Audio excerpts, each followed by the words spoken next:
महाभारत युद्ध के पश्चात अर्जुन को वहम हो गया कि वो भगवान कृष्ण का सबसे बड़ा भक्त है। इस गर्व को तोड़ने के लिए भगवान कृष्ण अर्जुन को अपने परम भक्त मौरध्वज के पास ले जाते हैं।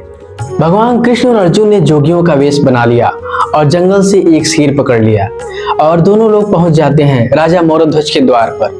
जब राजा मौरध्वज को पता चलता है कि दो जोगी एक शेर के साथ उनके द्वार पर आए हैं, तो वो दौड़े दौड़े आते हैं उनका स्वागत करने के लिए। राजा मौरध्वज महान दानी थे और प्रभु के अंतरंग भक्त भी थे। वो कभी भी अपने द्वार पर आए हुए साधु महात्मा को बिना भोजन कराए और खाली हाथ नहीं जाने देते थे। राजा मौरध्वज को नहीं पता था कि उनके द्वार पर भगवान कृष्ण और अर्जुन वेश बदलकर आए हैं। उन्होंने कहा, महात्मन आतिथ्य स्वीकार करिए। भगवान कृष्ण ने बोला, राजन हम दोनों तो ब्राह्मण हैं, कुछ भी खा लेंगे, लेकिन मेरा यह शेर नरभक्षी है। अगर तुम इसके भोजन की व्यवस्था कर सको तो हम तुम्हारा आतिथ्य अवश्य स्वीकार करेंगे। राजा कुछ बोलते इससे पहले ही भगवान कृष्ण ने कहा, तुम अपने पुत्र को आधा काट कर मेरे शेर को खिला दो, इससे इसका पेट भी भर जाएगा और हम तुम्हारा आतिथ्य भी स्वीकार कर लेंगे। इतना सुनते ही राजा के होश उड़ गए, वो स्तब्ध रह गए।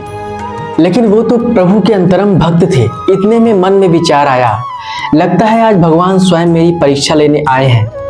राजा ने बहुत दुखी मन से कहा, प्रभु इस पुत्र पर आधा मेरा अधिकार है, मैंने आपको दिया, लेकिन आधा अधिकार रानी साहब का है, एक बार उनसे पूछना पड़ेगा।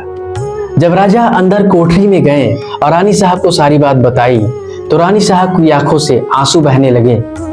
लेकिन पतिव्रता नारी थी, इसलिए कलेजे पर पत्थर रखकर उन्होंने ये बात मान ली और बोला, उन महात्माओं को आदर सहित अंदर लाइए।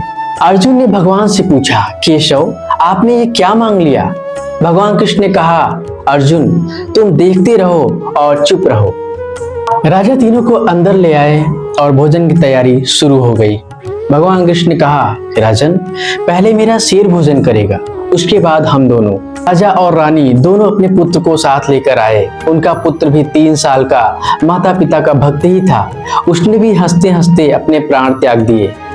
जब राजा और रानी दोनों अपने पुत्र को आरा से चीरने लगे, उन दोनों की आंखों में आंसू आ गए और दोनों रोने लगे।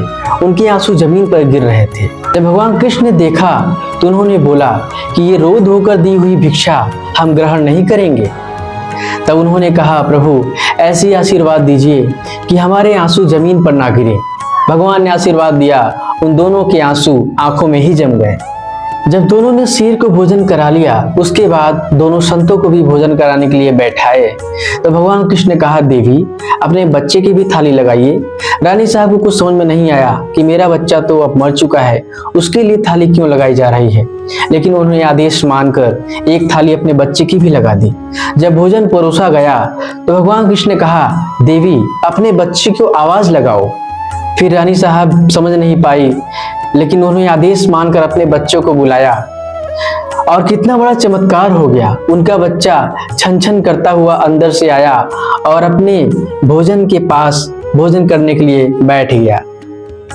इतना देखते ही राजा और रानी दोनों आश्चर्य में पड़ गए कि मेरा पुत्र तो मर चुका था, ये जीवित कैसे हो गया। तब उन्हें विश्वास हो गया कि भगवान स्वयं हमारे दर पर वेश बदल कर आए हैं। भगवान कृष्ण ने उन दोनों को अपने साक्षात स्वरूप के दर्शन कराए और पूरे परिवार को मोक्ष दिया।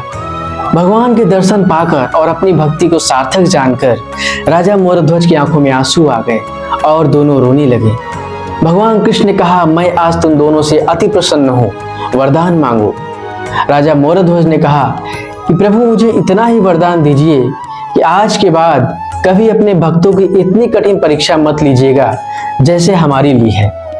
तथास्तु कहकर भगवान ने उन दोनों को अपने साक्षात स्वरूप के दर्शन कराए और पूरे परिवार को मोक्ष दिया।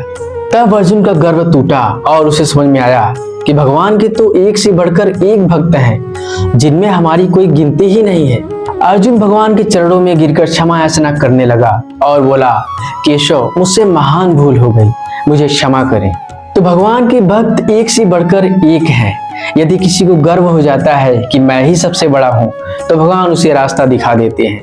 दोस्तों आपको ये कहानी कैसी लगी? यदि अच्छी लगी तो लाइक कीजिए, शेयर कीजिए। और हमारे चैनल को सब्सक्राइब कीजिए। मिलते हैं किसी नेक्स्ट वीडियो में किसी नई कहानी के साथ। तब तक के लिए जय श्री कृष्णा।